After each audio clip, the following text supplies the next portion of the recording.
So hello guys, welcome back to the new video.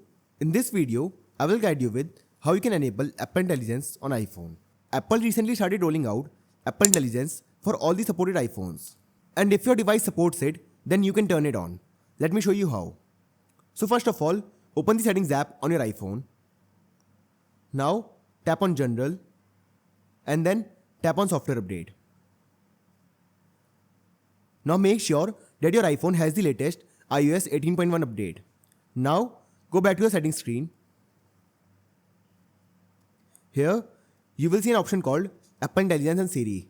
Tap on it. Now turn on the toggle for Apple Intelligence. Now this will enable Apple Intelligence on your iPhone.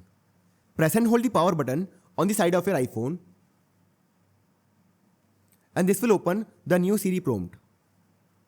So this is how you can enable Apple Intelligence on the supported iPhones. So I hope you find this video useful. And if you do, then don't forget to like this video and subscribe our channel.